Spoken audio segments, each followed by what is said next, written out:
lanjut. Terima kasih sebelumnya Bapak sudah berkesempatan selama ini.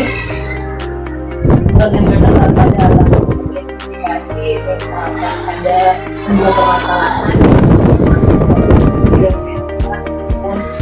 rujukan moral. Selama ini Bapak seperti apa identifikasinya?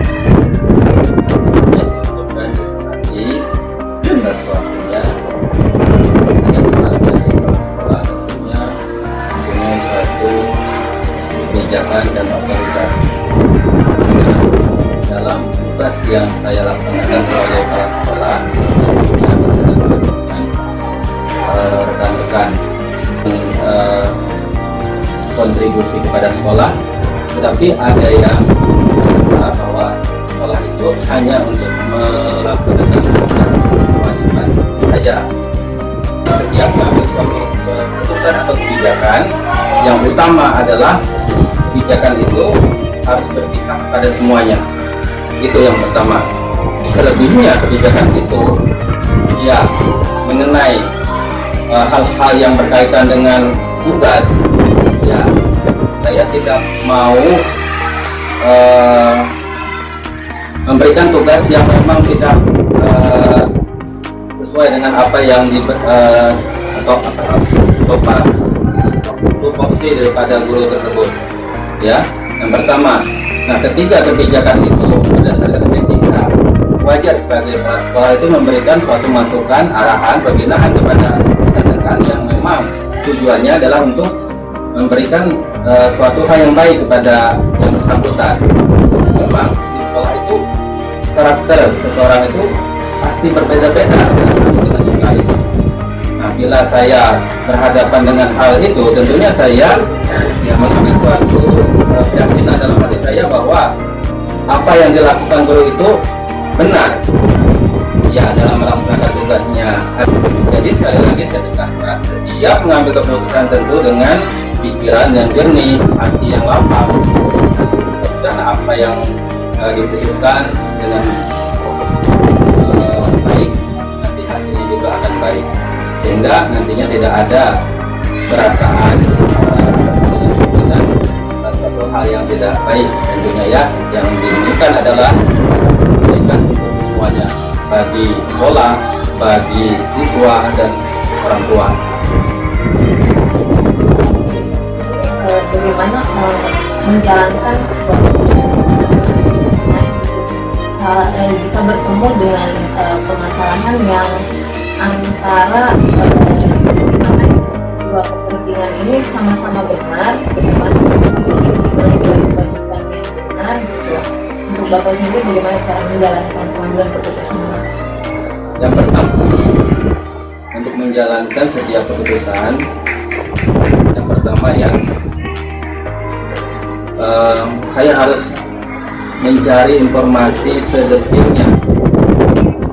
Yang ketiga, ada suatu informasi mengenai sesuatu hal yang berkaitan dengan keputusan. Misalnya ada rekan guru yang memang kehadirannya kurang, ya, ternyata banyak suatu kerjaan yang ditinggalkan. Nah, sebagai seorang pimpinan, wajar untuk memberi pembinaan dan memberikan motivasi. Tapi setiap keputusan itu tentunya berdasarkan informasi data yang ada, ya, bahwa memang yang bersangkutan itu misalnya sering nggak masuk tadi. Tapi berikutnya mungkin setelah ada pembinaan, penjelasan dan lain sebagainya, saya jadi bantuan rekan-rekan untuk membantu saya di mana kebijakan saya itu mungkin ada yang salah, ada yang belum tepat, ya. Makanya peran guru rekan kerja di STKI 2, ya, saya juga ngomong, ya, ajak bicara, diskusi, ya, atau misalnya saya panggil dari hati ke hati. Itu yang lebih baik sebenarnya, Mas, sebagai pimpinan memberikan satu keputusan, baik keputusan itu ya tentunya dengan pemikiran dan hati yang lapang.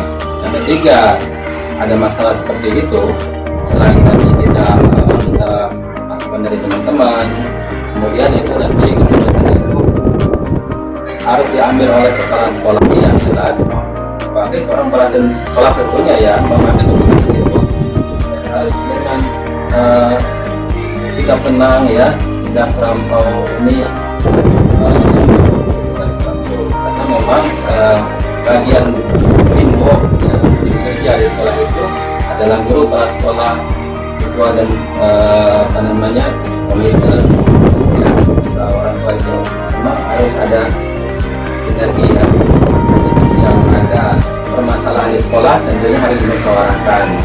Nah, apabila menemukan suatu masalah secara pribadi di kepala sekolah ya, baiknya mungkin mengundang yang bersangkutan berdiskusi ya tentang apa yang bersangkutan alami.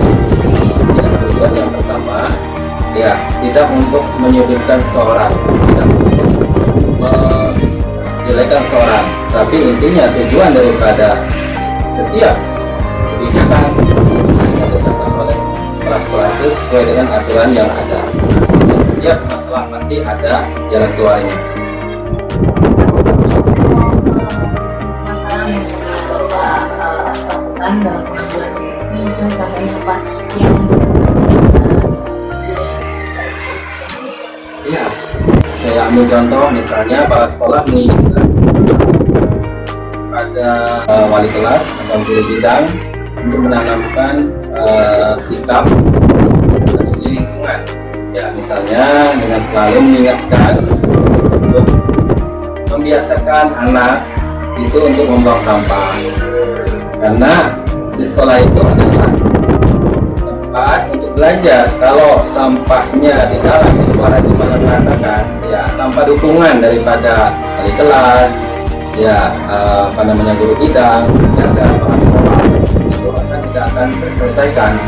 Orang pimpinan memberikan pembinaan pengarahan kepada wali kelas tujuannya satu tadi untuk supaya di lingkungan sekolah itu menjadi baik ya, yang aman sehingga semuanya bisa menikmati ya, istilahnya enjoy lah di sekolah, karena sekolah itu adalah bagian dari untuk mencari ilmu dan bermain ya. Tapi terkadang setiap keputusan yang diambil ya, ada sebagian guru yang memang tidak peduli, alasannya karena mereka bilang bahwa itu bukan tugas saya. Nah, disinilah etika sebagai seorang guru. Seharusnya guru sejati itu adalah guru yang memang benar-benar menjiwai dan merasakan bahwa sekolah itu rasanya jiwa kita. Kalau nggak ada rasa jiwa kita, akhirnya apa? Hanya fokus pada mengajar saja. Sedangkan bagian daripada sekolah, stakeholder yang ada di sekolah itu saling mendukung. Makanya kalau kepala sekolah memberikan suatu arahan, pembinaan, kebijakan itu tentunya kan itu menyangkut semuanya. Tidak hanya mengajar di kelas saja, contohnya ya bisa untuk membudayakan siswa itu hidup sehat, ya disisir waktu, belajar dengan tekun, tidak membuli teman dan lain sebagainya.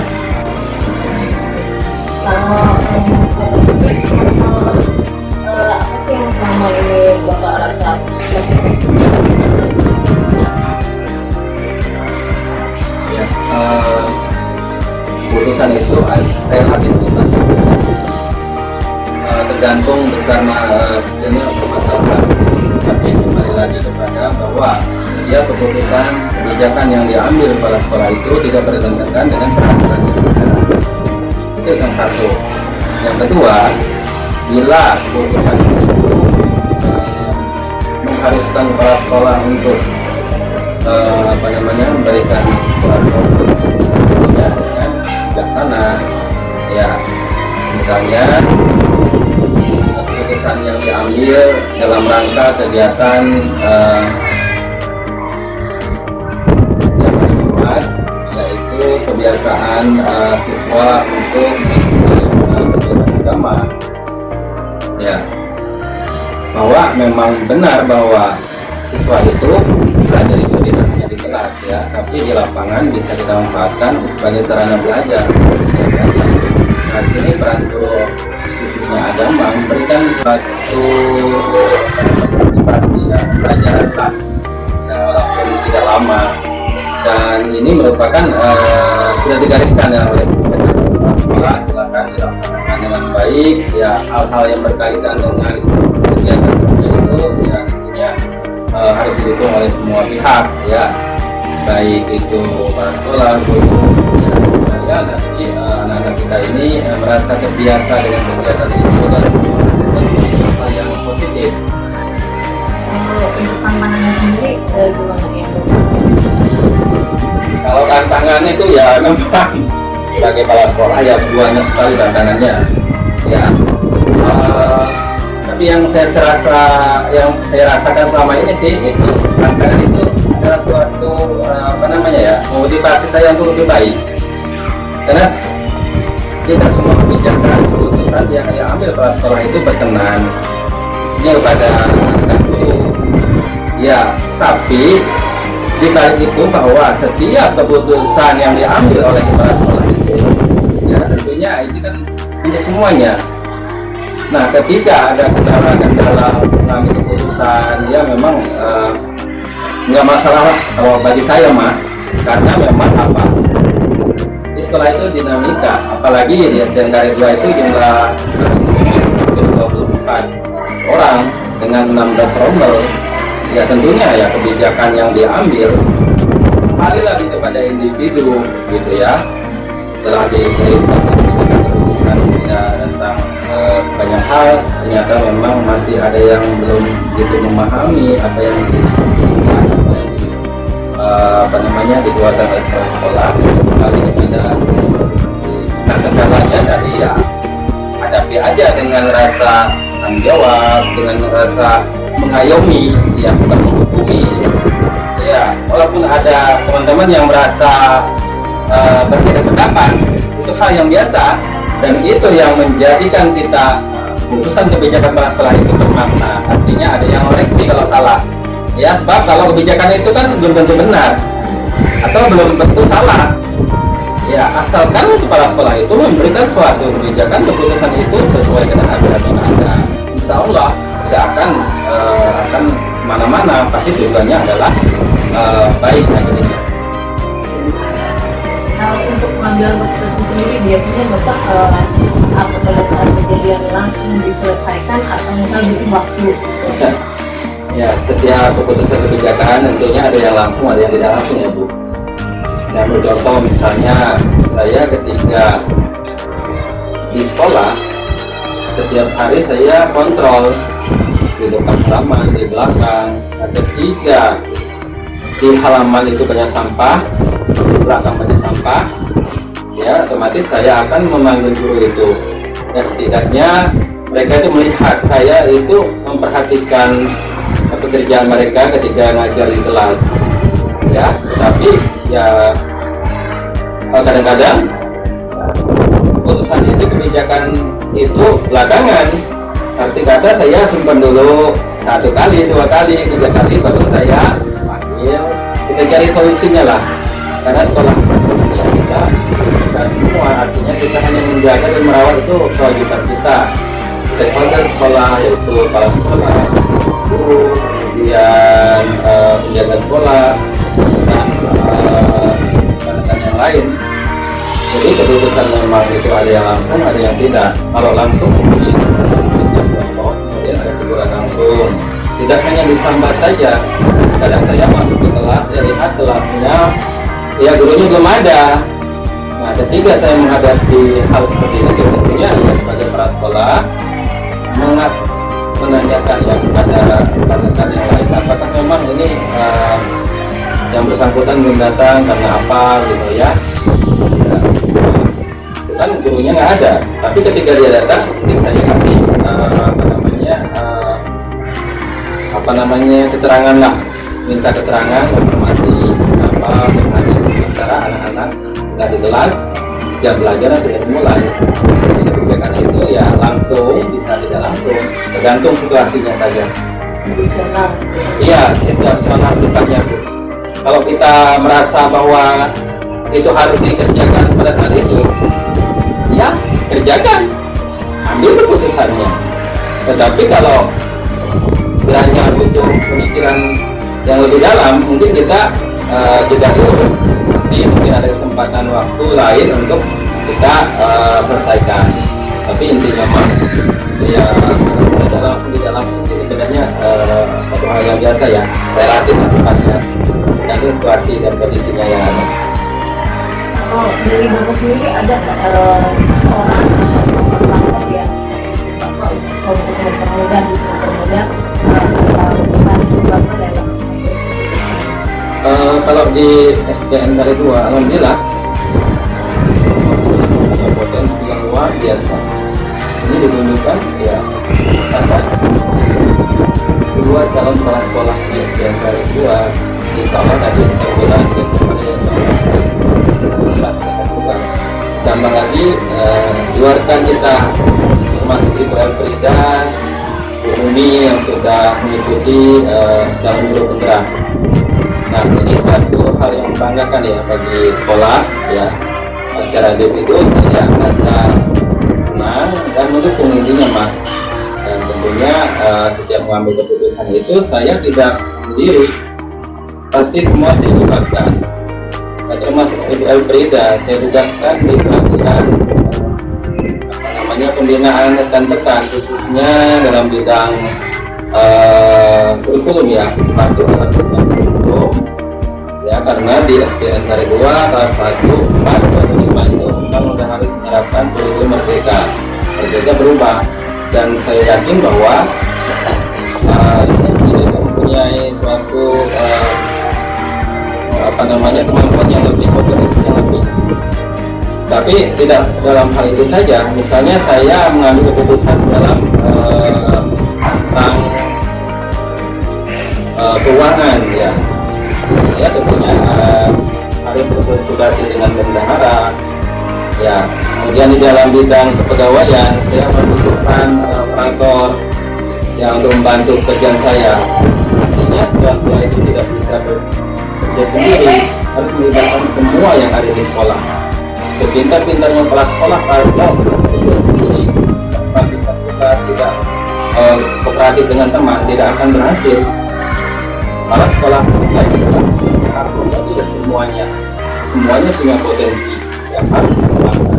Saya punya tidak, ya punya potensi dalam bidang komputer IT, kemampuan dalam pengetahuan dan sebagainya. Ya kita bandingkan teman-teman yang memang menggunakan IT ya, tapi dengan adanya seseorang yang punya kompetensi yang lebih, apa nggak bisa dilompatkan atau dibagikan ilmunya kepada teman-teman yang lain sebagai kepala sekolah yang memberikan keleluasaan kepada semuanya untuk ya, tujuannya adalah demi mencapai visi dan misi yang ada buat. Yang tadi Bapak ya, dari semua yang Bapak sampaikan terkait dengan pengambilan keputusan gitu, pembelajaran apa sih yang selama ini Bapak dapatkan dari proses pengambilan keputusan, terutama dalam kasus yang ada sesuatu yang sulit kira-kira dari semuanya ini? Saya berterima kasih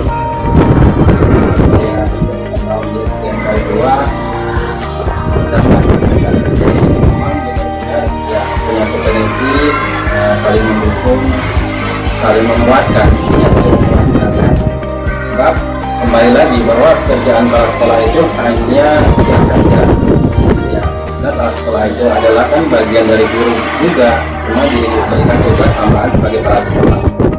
Nah selama di sini ya tentunya pembelajaran yang saya ambil yang pertama adalah kebersamaan, keterbukaan, toleransi. Kemudian ada teman yang memang melaksanakan tugas-tugas kedinasan, kita berikan toleransi mereka untuk mengikuti, ya memberikan dukungan, termasuk Ibu Elfrida. Saya mendukung, ya walaupun saya hanya duduk sini, tapi saya tiap kegiatan mengarahkan, memotivasi dan tidak menyelesaikan tugas di calon guru penggerak pada semuanya ya. Yang penting tadi ya persamaan, saling menguatkan, toleransi, kemudian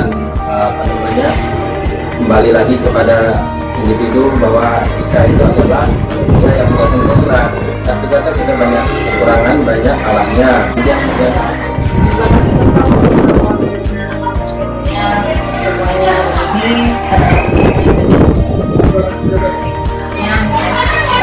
sekali lagi terima kasih. Assalamualaikum warahmatullahi wabarakatuh.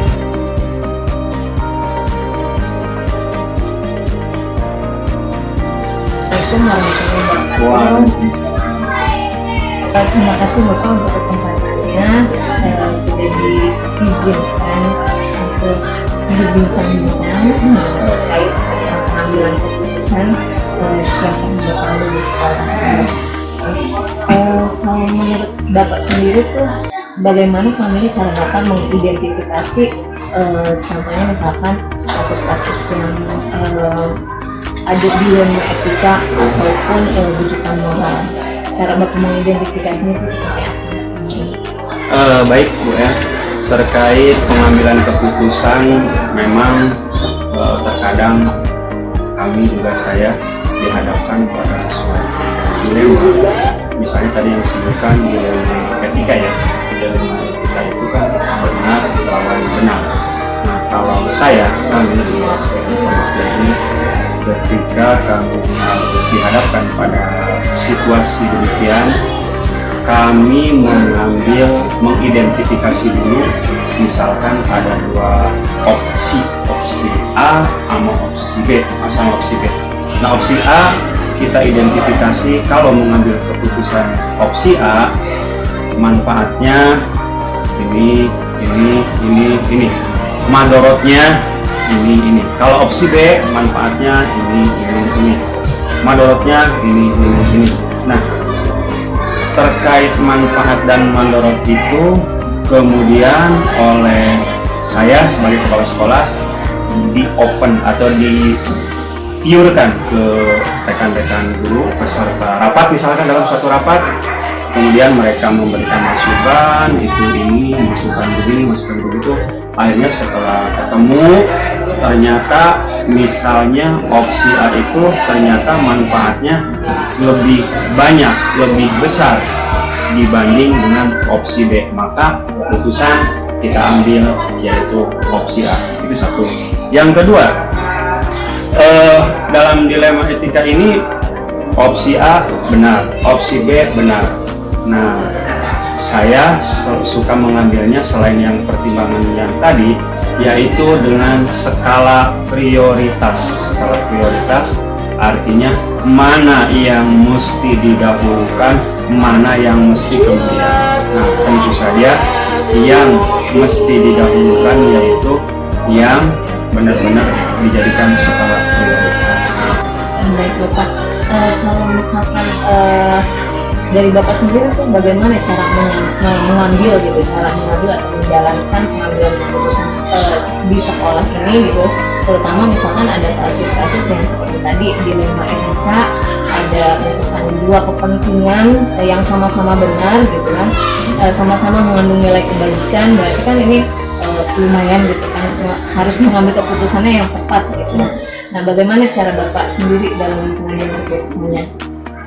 Seperti tadi dikatakan, setelah kita piurkan ke rekan-rekan guru, kemudian kita olah di itu sendiri, di pikiran kita sendiri, kemudian kita pertimbangkan dan itu kita ambil keputusan, misalkan A, keputusannya kita ambil A, tentu saja dengan resiko apapun ya memang itu sesuai dengan resiko seorang pimpinan ketika mengambil keputusan A pasti ada resikonya seperti ini, keputusan B juga pasti ada resikonya seperti ini. Jadi intinya adalah kita piurkan dulu, setelah dipiurkan meminta masukan, keputusan akhir ada di kita, di saya gitu. Itu. Kalau untuk contoh kasusnya sendiri, misalkan pernah yang dialami contoh realnya ya, misalkan waktu itu pernah rekan-rekan Bapak ajak terkait nih, sebentar lagi kan kita akan memasuki semester 2 ya, semester 1 udah mau habis. Nah kemudian kebetulan di SDN Pondok Jaya itu dan di SDN yang lain juga tentunya ada namanya Eskul Pramuka. Nah setiap tahun setelah habis tahun ajaran itu di SD kami terbiasa mengadakan perkemahan, katakanlah misalkan Perjusami atau Persami. Rekan-rekan yang memegang eskul itu guru 3 orang, yaitu Ibu Mulyaningsih, Ibu Junita, dan satu lagi Pak Fitra Ramadan. Mereka mempunyai program bahwa pelaksanaan persami perkemahan itu Pak laporan kepada saya sebagai pimpinan menghadap Pak, kami mau izin mau mengadakan persami, kapan dilaksanakannya? Kalau di schedule kami, di program kami katanya akan dilaksanakan di bulan Desember setelah pelaksanaan semester pas ya, setelah melaksanakan pas. Oh iya siap. Kemudian beberapa minggu kemudian rekan bendahara menghadap kami seperti ini, dia membicarakan, Pak, kalau bisa pelaksanaan persami itu dilaksanakannya di bulan Oktober atau setidak-tidaknya November awal. Alasannya kenapa Ibu Bendahara, Ibu Dian? Karena Pak, ini kan namanya persami itu boleh dibiayai oleh dari dana BOS, Cuma Pak, ada arahan bahwa sebisa mungkin tolong kegiatan itu jangan terlalu dipepetkan ke bulan Desember. Nanti terkait pelaporannya sedikit ribet. Sementara kan kita ada rekon pemeriksaan di bulan November. Oh itu nyambungin. Iya, pertimbangan seperti itu. Nah itu kan tadi itu dilema etika. Di satu sisi yang pertama tadi yang Pak Fitra dengan teman-teman inginnya di bulan Desember, sementara rekan bendahara inginnya di Oktober akhir atau November awal. Kemudian kami minta dipanggil para kedua belah pihak, yaitu yang memegang eskul dengan rekan bendahara. Kemudian masing-masing mengemukakan argumennya, Pak, kalau di bulan Desember kita enak Pak, anak-anak sudah tidak ada beban lagi belajar, di akhirnya enak, terus momennya juga dapat, yaitu momen libur menjelang akhir semester ganjil. Nah itu kata rekan yang memegang eskul, guru yang tugasnya mengatur. Kemudian dari bendahara, Pak, aduh bisa saja Pak seperti itu, cuma kami nanti kesulitan Pak kalau ada pemeriksaan.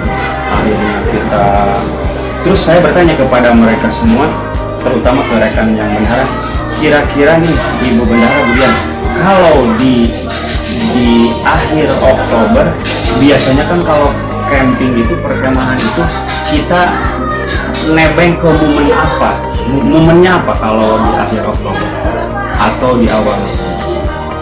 Terus kata Budian, bisa Pak, di akhir Oktober kita ada tanggal 28 Oktober, yaitu Hari Sumpah Pemuda. Oh iya, Hari Sumpah Pemuda bisa ya? Atau misalnya kalaupun tidak bisa di awal Oktober, bisa dipajukan ke awal November, yaitu tanggal 10 November.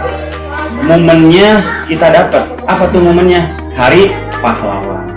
Akhirnya gunjang ganjing, kemudian dengan beberapa pertimbangan, akhirnya saya mengambil keputusan. Sudah, kalau begitu kita laksanakan di bulan November awal, yaitu sekitar tanggal 7 sampai tanggal 10. Momennya dapat, yaitu Hari Pahlawan kita mengadakan. Jadi akhirnya apa? Untuk pelaporannya kita dapat, bendahara tidak ribet nanti untuk pelaporannya. kemudian campingnya juga dapat, momennya juga dapat. Nah seperti itu contoh real pengambilan keputusan yang tadi kita Kalau menurut Bapak sendiri tuh apa gitu hal-hal yang dianggap efektif dalam tadi kasus tadi contohnya yang dalam dugaan etika tadi? Yang efektifnya ya, yang paling efektif dan berpengaruh itu adalah argumen opsi A, argumen opsi B, mana yang paling rasional, mana yang paling mengandung kemadaratannya lebih sedikit dan kemanfaatannya lebih banyak. Itu yang menjadi paling efektif ya untuk mengambil keputusan. Terus kalau dari Bapak sendiri apa sih tantangannya gitu dalam pengambilan keputusan ya, contohnya seperti yang tadi itu? Oh iya, tantangannya adalah seperti tadi, kadang-kadang kalau kita mengambil keputusan yang disodorkan seperti contoh kasus tadi oleh guru yang memegang eskul, aduh bagaimana ya, nggak enak amat sama yang bendahara ini begini, sementara bendahara berjuang membuat laporan sehingga mereka laporan ke dinas rapih tidak ada masalah. Kalau saya mengambil keputusan versi yang guru eskul, kemudian kalau mengambil keputusan yang versi bendahara, kita juga nggak enak sama yang memegang eskul. Mereka kok yang mengasuh anak-anak, mereka yang melatih anak-anak, mereka yang mempersiapkan, mereka yang sudah merencanakan, tiba-tiba misalkan dimentahkan. Wah, itulah tantangan bagi saya sebagai pimpinan. Akhirnya tapi setelah kita komunikasikan semua, kita ajak musyawarah bersama, akhirnya alhamdulillah semua bisa menerima seperti itu. Ketemu ya jalan keluar. Iya, ketemu jalan keluar. Biasanya tuh Bapak punya jadwal sendiri, misalkan kalau pengambilan keputusan seperti itu butuh waktu atau misalkan pada saat kejadian langsung selesai gitu?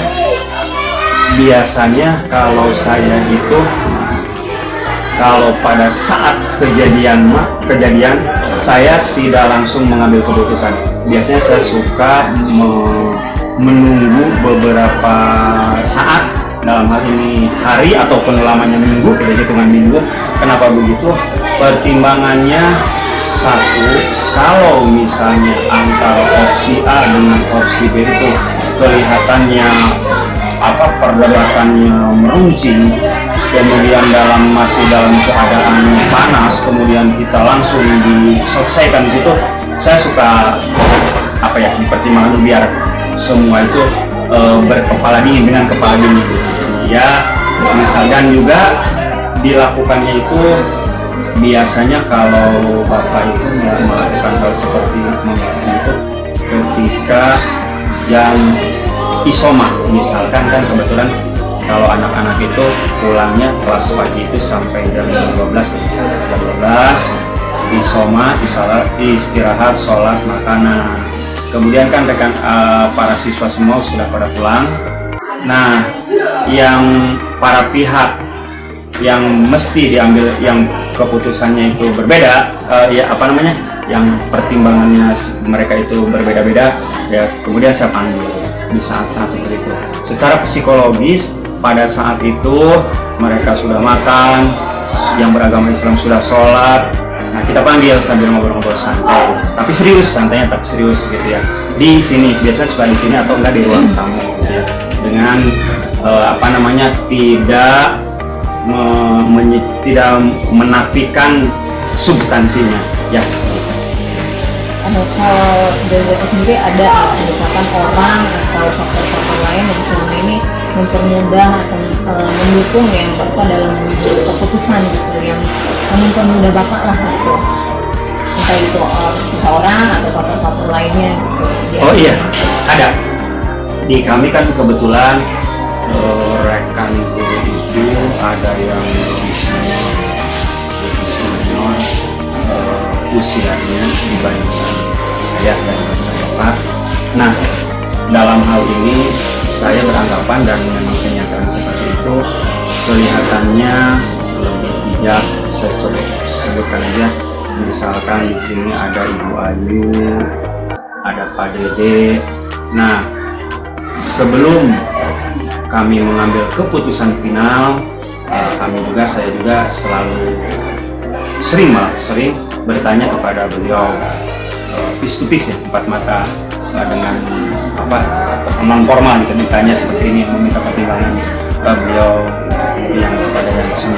Pertimbangannya tadi, mereka dari segi usia lebih matang, dari segi pengetahuannya juga insya Allah lebih matang, walaupun memang jabatannya mereka itu masih guru, tapi kan itu mah hanya jabatan. Tapi insya Allah dalam segi yang maksudnya mereka ada. Dari semua hal yang disampaikan oleh Bapak tadi gitu, pembelajaran apa yang Bapak bisa ambil dari pengalaman dari pengambilan keputusan gitu terkait terutama yang dilema etika tadi gitu? Tentunya sebagai pimpinan di level manapun pasti kita akan dihadapkan hal seperti itu. Disinilah pimpinan dituntut untuk bersikap satu netral, tidak memihak. Kemudian disinilah kami dituntut kedewasaan berpikir, kebijaksanaan, bisa mengayomi semuanya.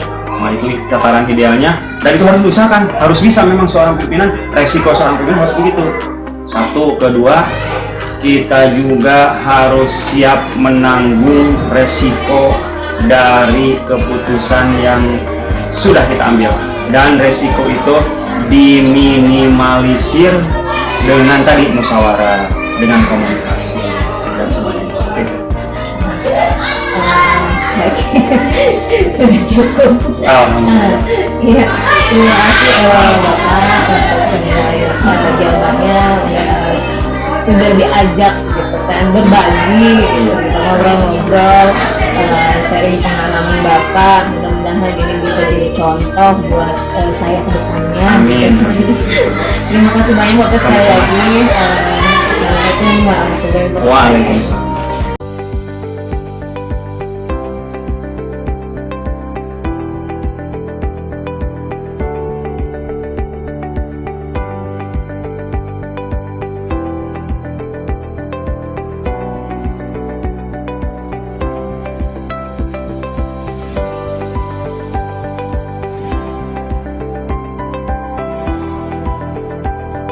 Bismillahirrahmanirrahim.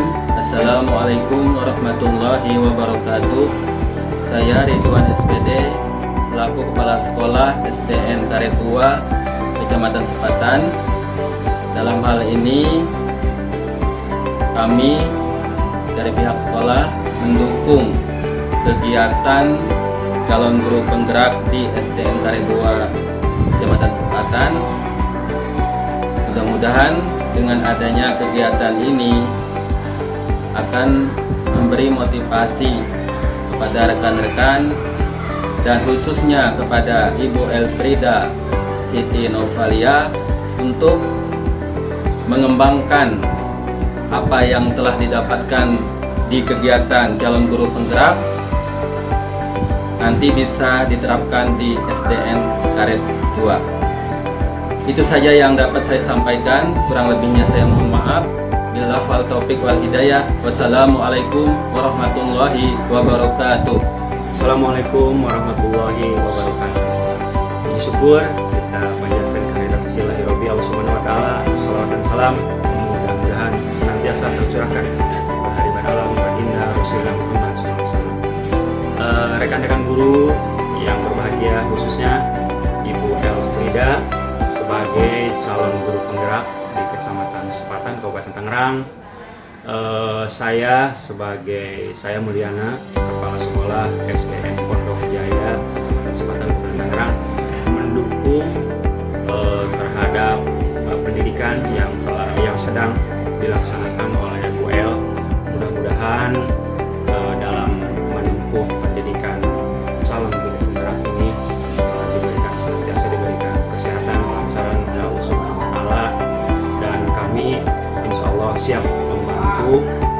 sesuai dengan ranah dan kapasitas kami sebagai kepala sekolah. Mudah-mudahan niat baik Ibu untuk menjadi calon guru penggerak untuk memfasilitasi anak-anak dan rekan-rekan guru yang lain memberikan motor penggerak dan anak didik kita, anak bangsa ini mudah-mudahan semakin maju ke depannya. Sekali lagi salam bahagia, merdeka mengajar. Mudah-mudahan Bu El khususnya yang sedang menempuh pendidikan calon guru penggerak ini sekali lagi diberikan kemudahan dan kelancaran Allah Subhanahu wa Ta'ala. Demikian, assalamualaikum